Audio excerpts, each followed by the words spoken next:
السلام علیکم جی، کیا حال چال ہے؟ امید ہے میری تمام بہنیں ٹھیک ہوں گی۔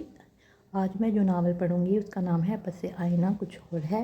سب سے پہلے تو آپ پلیز میرے چینل کو لائک کیجئے، سبسکرائب کیجئے، شکریہ۔ چلیں جی پڑھنا سٹارٹ کرتی ہوں۔ حسب معمول وہ آج بھی کچن میں ماربل شیلف کے قریب کے کنارے پہ ہاتھ رکھے سر جھکائے خاموش کھڑے آنسو بہائے جا رہی تھی۔ اس سے کہیں زیادہ آنسو اس کے دل پہ گر رہے تھے۔ وہ جو ہمیشہ کی طرح آج بھی اپنے قصور سے لاعلم تھی، ندامت کے مارے چلو بھر پانی میں ڈوبنے کو تیار بیٹھی تھی۔ وردہ تم کیوں آئے دن اپنے میاں کو غصہ دلاتی رہتی ہو؟ آخر تم ایسی بات کہتی ہی کیوں ہو کہ ایسا کام کیوں کرتی ہو جیسے تمہارا شوہر بھڑک جائے اور بغیر ناشتہ کیے دفتر روانہ ہو جائے؟ صبح سویرے نحوست دن کا آغاز ہی جب ایسا ہوگا تو باقی کاموں میں کیا خیر و برکت ہوگی؟ اماں نے روز کی طرح آج بھی اسے ہی مورد الزام ٹھہرایا تھا۔ وردہ کے لیے یہ کوئی نئی بات نہ تھی۔ یہ ایکشن ری پلے روز ہوتا تھا۔ ڈرامے کی یہی ایک قسط روزانہ ری ٹیلی کاسٹ ہوتی رہتی تھی۔ ایسا نہیں تھا کہ رمیز ہر معاملے میں اکھڑ، بدمزاج، ضدی یا حساس تھا۔ بس صرف صبح کے وقت وہ ایسا برتاؤ کرتا تھا اور کسی نہ کسی غیر اہم بات پر وردہ سے الجھ پڑتا۔ اگر کوئی وجہ نہ ملتی تو خود ہی کوئی عذر تراش لیتا اور بغیر کچھ بتائے، بغیر کسی سے بات کیے، غصے میں ہی منہ میں کچھ بڑبڑاتا ہوا گھر سے باہر آفس وین کے انتظار میں اسٹاپ کی طرف چل دیتا۔ بقول رمیز کے وہ دوپہر میں لنچ میں صرف بسکٹ اور چائے لیتا تھا کیونکہ وہ وہم کی حد تک صفائی پسند تھا۔ انسانوں سے زیادہ اسے جراثیموں کی فکر رہتی تھی۔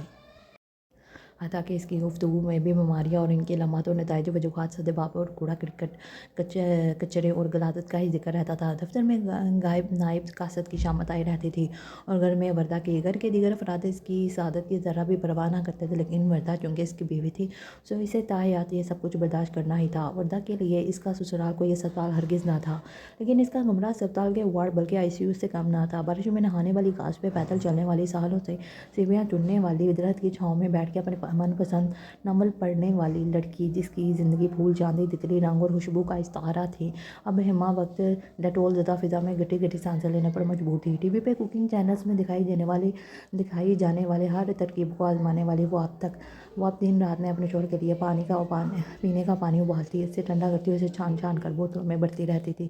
اول و آخر کھولتے ہوئے پانی سے بوتلوں کی صفائی بھی اس کی روٹین کا لازمی حصہ تھی، لیکن مسئلہ پھر وہیں کا وہیں تھا۔ رمیز کو آئے دن کسی نہ کسی بیماری نے گھیرا ہوا تھا۔ موسمی بیماریاں تو ایک طرف، زیادہ تر کا تعلق نظام سے کے مسائل سے ہوتا۔ پھر جیسے جیسے وقت گزرتا گیا وزن میں جاتی، بلڈ پریشر اور شوگر لیول بھی ہائی ہو گیا، کولیسٹرول، دل کی سطح بھی بڑھ گئی تھی۔ دوسری طرف وفا کی پتلی، وردہ کا پتلی، وفا کا وزن نتناہا تھکا، خون میں آئرن کی شدید کمی، بلڈ پریشر اور کیلشیم کی کمی بھی دیکھنے میں آئی تھی، کیونکہ میاں جی جب بغیر ناشتے کے آفس روانہ ہوں گے تو بھلا کیوں کر ایک نوالا بھی حلق سے نہیں تو اتار سکے گی، اور اگر اس جرات یا جرم کی مرتکب ہوگی تو کون ساری عمر سسرال کے تانے سہے گا؟ بہرحال قدرت نے اس مسئلے کا بھی نہایت عمدہ حل نکالا۔ وردہ کا بیٹا اگرچہ پیدائش کے وقت بہت کمزور تھا، لیکن آہستہ آہستہ صحت پکڑنے لگا اور جب ٹھوس غذا کے قابل ہوا تو ماں کی نقل کرنے لگا۔ اب اگر ماں کھاتی تو وہ کھاتا، تو وہ بھی یوں ایک لقمہ ماں اپنے منہ میں ڈالتی تو صاحبزادے دوسرا لقمہ اپنے منہ میں، ورنہ مجال ہے ایک چمچہ بھی فالتو منہ میں چلا جائے۔ اس بہانے قدرت نے وردہ کی صحت کا بحالی کا بھی خوب انتظام کر دیا تھا۔ ویسے بھی ماں کے لیے اس کی اولاد بہت بڑی طاقت اور حوصلہ ہوتی ہے۔ اب وردہ کی تمام تر توجہ کا مرکز اس کا بیٹا سمیر تھا، مجاز خدا کی کج ادائیاں نہیں۔ جب سے سمیر کی اسکول وین کا روٹ تبدیل ہوا تھا وہ کچھ ناؤچ دکھائی دیتا تھا۔ سی این جی مہنگے ہونے پر بڑی ہڑتال کی وجہ سے ڈرائیو نے ایک متبادل عرف میں مختصر راستہ ڈھونڈ نکالا تھا۔ سمیر نے بتایا تھا کہ اندرون شہر سے گزرنے والی یہ سڑک انتہائی تنگ اور ٹوٹی پھوٹی تھی۔ سڑک کے دونوں طرف میں کھانے پینے کی دکانیں، چھپڑ، ہوٹل اور جا بجا کوڑے کرکٹ کے ڈھیر۔ بارش ہو جاتی تو فوراً بھر جاتا، لیکن صبح سویرے، دوپہر، شام اور انہی اوپن ایئر ہوٹلوں میں چارپائیوں پہ بیٹھے مزے سے چائے کی چسکیاں بھرتے، حلوہ پوری، چنے بھٹورے، نان، چھولے کلچے، کھوئے والی لسی، نہاری، دوپہر میں ماش کی دال، چکن کڑھائی، چپلی کباب اور چائے کے اوقات میں گرما گرم جلیبی، سموسے، پکوڑے، کچوریاں یہاں کی خاص سوغات تھیں۔ بدھوں کا رش کم ہوتا تو شاپنگ کے لیے آنے جانے والی خواتین دہی بڑوں، چنا چاٹ، فروٹ چاٹ، گول گپوں کے اسٹال اور ریڑھیوں کو گھیر لیتیں۔ المتصر یہ بازار انتہائی پررونق مصروف ترین تھا، صاف ستھرائی کا نہ تو کسی کے پاس وقت تھا نہ ہوش۔ اسکول سے واپسی پر جب سمیر یونیفارم بدل کے کچن میں ٹیبل پہ آیا تو اپنا من پسند کھانا دیکھ کر خوشی سے اس کی باتیں کھل گئیں۔ سنگاپورین رائس اور بریڈ پڈنگ۔ اس محبت میں نظروں سے ماں کو دیکھا وہ وردہ بھی وہیں ٹیبل پر کرسی کھینچ کے بیٹھ گئی، کیونکہ کھانا کھاتے ہوئے ہی سمیر اسے دن بھر کی کارگزاری اور ہاتھ خبریں سناتا تھا، لیکن آج اس کی خاموشی کے وقفے طویل ہو رہے تھے، جسے وردہ نے واضح طور پر محسوس کر رہی تھی۔ آخری لقمہ حلق سے اتارنے کے بعد اس نے بے اختیار ہی ماں کا ہاتھ چوم لیا۔ جو مزہ میری مام کے ہاتھ میں ہے وہ دنیا کے کسی کوکنگ آئل میں نہیں۔ آئی لو یو مام۔ سمیر نے فرط محبت سے ماں کا ہاتھ چوم کے آنکھوں سے لگا لیا۔ وردہ کی آنکھیں بیٹے کی محبت دیکھ کے تشکر کے آنسوؤں سے جھلملانے لگی۔ وہ بہت پیار سے سمیر کے بالوں میں انگلیاں پھیرنے لگی۔ سمیر جو اندر ہی اندر سخت اضطراب میں مبتلا تھا، کافی حد تک خود کو پرسکون محسوس کرنے لگا۔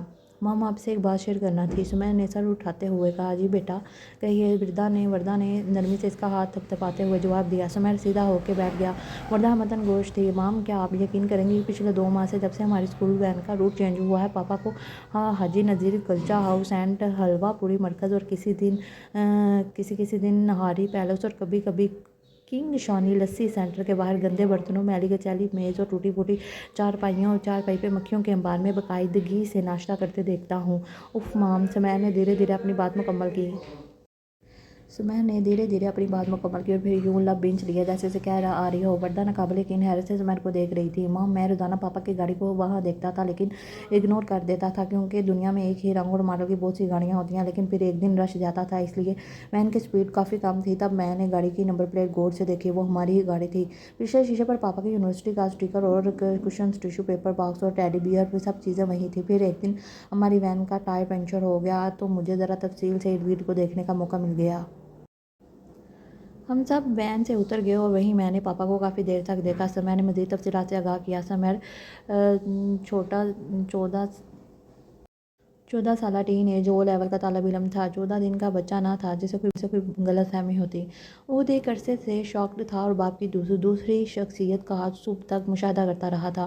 وردہ گمسم بیٹھی تھی، رمیز کی بڑھتی بلکہ ڈھلکتی ہوئی توند سرخ سفید فرپا چہرے اور لٹکتی جھولتی ہوئی دوہری گردن بارہا اس کی نظروں میں گھوم رہی تھی۔ سمیر نے مزید بتایا کہ اس نے رمیز کے موبائل میں شہر کے تمام بڑے اور نامور ریسٹورنٹ، فاسٹ فوڈ پوائنٹس کے فون نمبرز بھی محفوظ دیکھے ہیں، یقیناً ممبرشپ بھی لے رکھی ہوگی اور دوپہر کے کھانے میں یقیناً ڈیل آرڈر کرتے ہوں گے۔ سمیر کو حیرت، غصہ اور گلہ تھا کہ اس کے پاپا آج تک اور اسے اور اس ماما کو کبھی اپنے ساتھ باہر نہیں لے کر گئے۔ سمیر اپنے کلاس فیلوز اور کزن کی زبانی جس ڈش کا نام سنتا فوراً ماں کو آگاہ کرتا اور فرمائش کرتا۔ وردہ کسی نہ کسی طرح کہیں نہ کہیں سے ریسیپی حاصل کر لیتی اور گھر پہ ہی بیٹے کو بنا کر کھلاتی رہتی۔